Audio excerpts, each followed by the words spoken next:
Assalamu alaikum students. Today our topic is poems from book 3rd. As you know, we have two books. There is book 1 and book 3rd. Today we will discuss the 3rd book and from them the first poem The Rain. आज हम तीसरी book में से पहली नज़म the rain को discuss करेंगे जो आपने पहले भी पढ़ी हुई। पहले इसका थोड़ा सा बेटे जनरल सा इंट्रोडक्शन ले लेते हैं। We have classicist, we have romantics. हमारे पास दो स्कूल ऑफ थॉट थे पोइट्री या फिर अदब लिखने वालों में से। एक थे हमारे पास क्लासिस्ट और दूसरों को हम कह देते थे रोमांटिस्ट। क्लासिस्ट ऐसे पोइट हैं जो हमेशा सिर्फ़ और सिर्फ एक आला किरदार के बारे में लिखते थे। क्लास से मुराद अ ग्रेट क्लास, एक स्पेसिफिक ग्रुप, उनके लिए लिखते थे। अरिस्टोक्रेटिक पीपल के लिए लिखते थे, अमीर लोगों के लिए लिखते थे। और इनका पर्पस बेटे सिर्फ और सिर्फ वर्च्यू और दूसरा ह्यूमन, इंसान, सिर्फ और सिर्फ ये दो इनके ऑब्जेक्ट हुआ करते थे। पोइट्री का मेन सब्जेक्ट मैटर हुआ करते थे। फॉर एग्ज़ाम्पल पोइट्री का असल मकसद हमें सबक देना होता है, तो वो कहते थे इंसान ही है, अगर इस पर हम कोई नज़म लिख दें तो हमें समझ आ जाएगी कि क्या चीज़ है, कैसे है। कोई बंदा अगर अपने आप को बेहतर बनाना चाहेगा तो बना लेगा, अदरवाइज़ कोई और चीज़ ऐसी नहीं है जो इंसान को बेहतर बना सके। या फिर बताते खुद नेकी को एक ऑब्जेक्ट बना देते थे, पर्सोनीफाई कर देते थे और उसी के बारे में सारी नज़म को लिख दिया करते थे। फिर हमारे पास आए रोमांटिस्ट।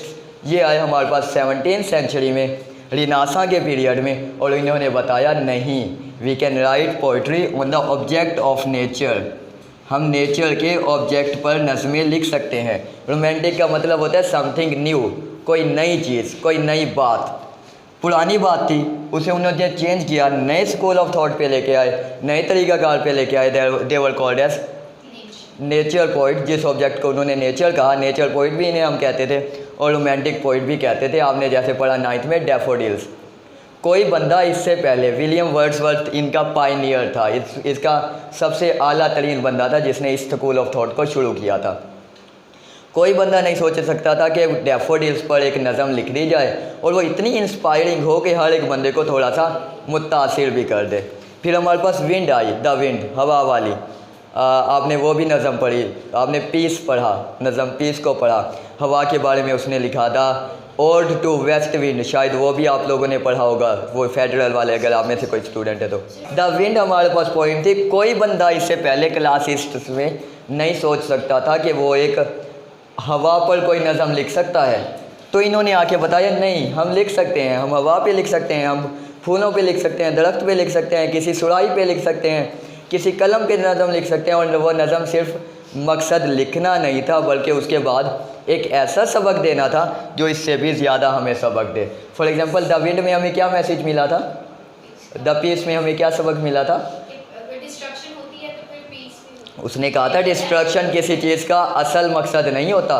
डिस्ट्रक्शन किसी वजह से भी आ जाए, लेकिन असल उसका जो कोर होता है, जो उसका असल सेंट्रल पॉइंट होता है, जो उसका असल मकसद होता है, वो सारा का सारा पीस होता है, अमन होता है। इसी तरह इंसान भी अगर कभी कोई गुस्सा कर जाए तो इससे मुराद ये नहीं कि उसका नेचर ही ऐसा है, वो शुरू से ऐसा है। उसका मकसद ये है कि उसका असल मकसद वो था जिस पर फितरत ने, जिस पर कुदरत ने उसे पैदा किया। That was compassionate, humanity, that was peace, that was loving, that was caring, वो सारा मकसद था। तो ये मकसद उसने सिर्फ हवा की बात करके दे दिया।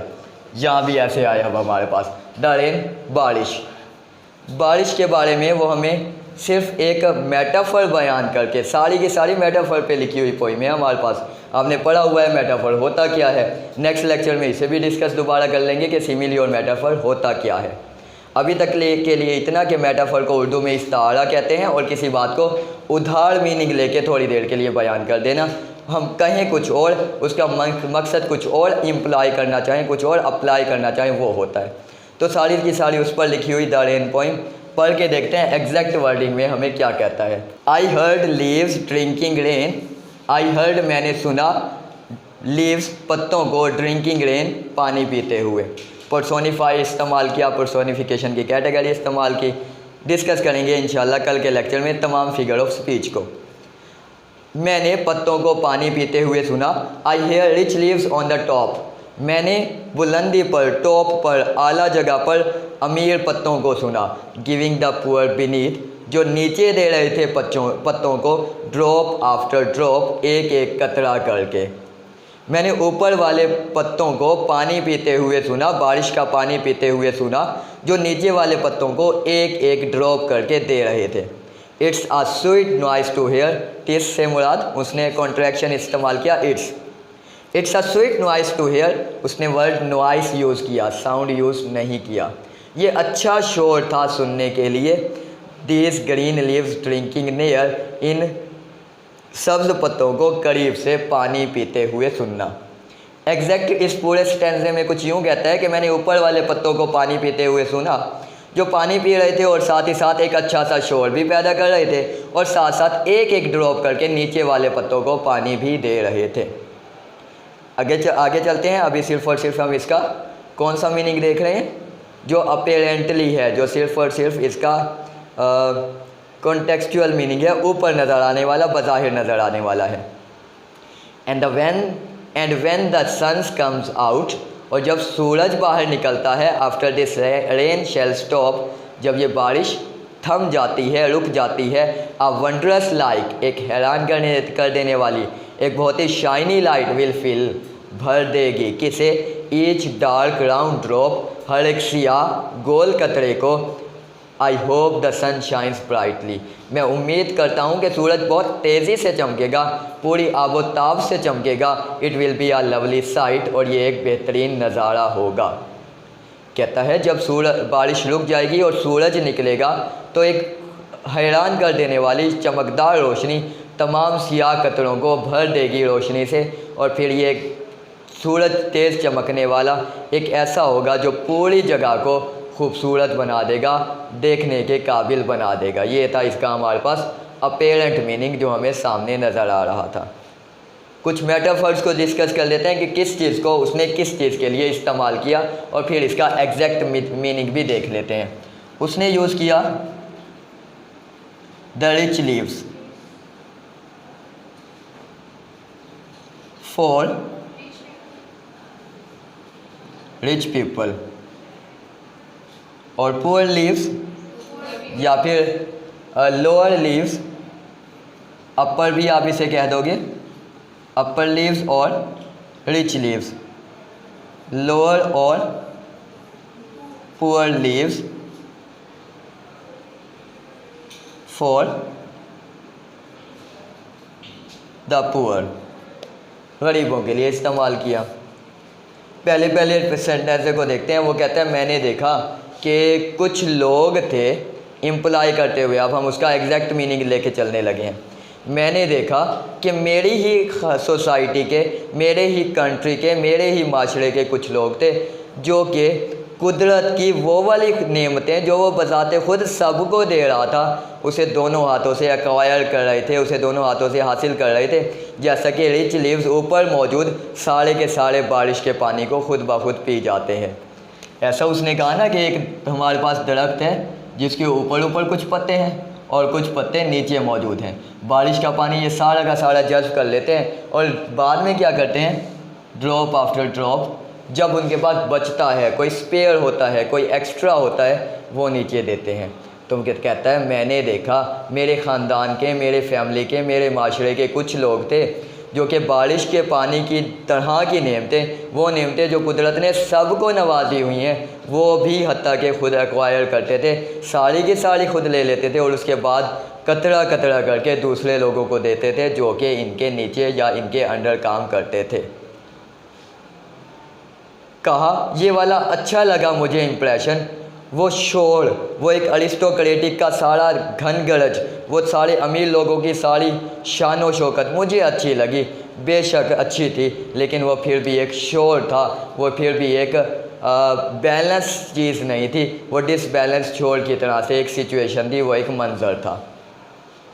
दूसरे पैराग्राफ में कहते हैं मुझे उम्मीद है लेकिन एक दिन ये सिचुएशन ख़त्म हो जाएगी, एक दिन ये हालात बेहतर हो जाएंगे, एक दिन ये सारा का सारा हिस्सा चेंज हो जाएगा, ये सारा सेटअप चेंज हो जाएगा और फिर सूरज जो चमक रहा होगा, जो कि रोशनी देता है कुदरत की नेमतों की तरह की रोशनी, वो सब जगह को इकट्ठा चमकाएगी। और ना सिर्फ चमकाएगी बल्कि बारिश के जैसे कतरे मौजूद होते हैं और उसे वो रेनबो बना देता है, ऐसे ही ये जो हमारे पास एक इन्वायरमेंट, ऐसा सिचुएशन, ऐसा निज़ाम आएगा, वो हर एक डार्क ड्रॉप को, हर एक गरीब लोगों को चमका के बना सिंगार के ऐसे पेश करेगा कि एक खूबसूरत सी चीज़ है, वो एक खूबसूरत सा कोई हमारे पास सीन है, मंजर है, इस तरह से बयान करेगा वो। ये कहता है वो इसका वो मीनिंग जो इन डेप्थ में मौजूद है, जो थोड़ा सा गहराई में मौजूद है। देखते हैं इसका कुछ रेफरेंस और कॉन्टेक्स्ट जो आपने करना होता है। अभी तक में कुछ पूछना हो तो वो बताएं।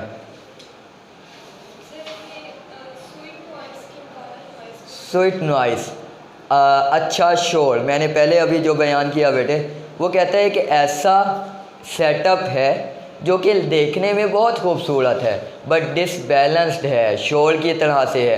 वो जो अमीर लोगों ने अपना एक बहुत बड़ा अरिस्टोक्रेसी बनाई हुई है, अमीर लोगों ने अपने आप को बहुत बना सिंगार रखा है, नज़र आने में बहुत खूबसूरत है, स्वीट है, बट अगेन है शोर, है ऐसी बात जो कि एक्सेप्टेबल नहीं है हमारे माशरे में, जो कि अच्छी नहीं है। फिर भी है स्वीट, है नॉइस, है अच्छी लेकिन बेहतरीन नहीं है, ऐसी नहीं है जिसे हम अप्लाई कर सकें अपने माशरे में, इसलिए उसने स्वीट साउंड नहीं कहा बल्कि स्वीट नॉइस कहा है। यहाँ एक और कोटेशन ऐड कर देता हूँ जो आप यहाँ पे ऐड कर सकते हैं। Heard melodies are sweet but those unheard are sweeter. Heard melodies are sweet but those unheard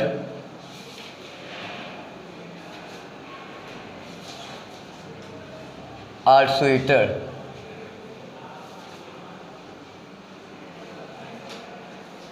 सुनी जा सकने वाली धुनें, सुनी जा सकने वाली मौसीकी बहुत अच्छी होती है, बहुत भली लगती है, लेकिन वो जो ना सुनी जा सके, लेकिन वो जिसे सिर्फ फेल्ट किया जा सके, वो जिसे सिर्फ महसूस किया जा सके, वो और भी ज़्यादा खूबसूरत होती है, वो और भी ज़्यादा अच्छी होती है।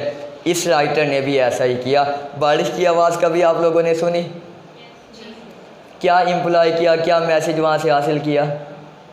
नहीं किया हमने मैसेज, क्योंकि हम जस्ट क्या कर रहे होते हैं, इन्जॉयमेंट ले रहे होते हैं। वो कहते हैं ऐसी आवाज़ जो कि हम नहीं सुनते, ऐसी आवाज़ जिस पर हम ज़्यादा ध्यान नहीं देते, उसका मकसद हमें सुनना चाहिए। या फिर एक ऐसे लोग जो मौजूद तो हैं हमारे इर्द गिर्द लेकिन वो किसी वजह से हमसे सवाल नहीं करते, किसी वजह से अगर गरीब है तो हमारे सामने नहीं आते, हमने उनका एक्सप्रेशन पढ़ के उनकी आवाज़ को सुनना है, तो वो ज़्यादा बेहतर होगा, वो ज़्यादा खूबसूरत होगा। तो ये आप कहीं इसके रेफरेंस में इसके एक्सप्लेनेशन में ऐड कर देंगे।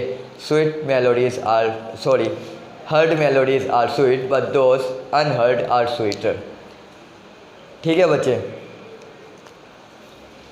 इसका अगर एक्सप्लेनेशन पढ़ना है तो मैं एक बार पढ़ देता हूँ, इंग्लिश में अगर करवाना चाह रहे हैं तो। अदरवाइज़ मेन मकसद हमारा क्या था, इसकी अंडरस्टैंडिंग हो जाए, इसको आपको समझ आ जाए। अभी तक बेटे इतना ही करते हैं। आपका कोई क्वेश्चन हो तो आप फीडबैक दे सकते हैं, कमेंट सेक्शन में उसे बता सकते हैं। अभी तक के लिए बेटे इतना ही। अल्लाह हाफिज़।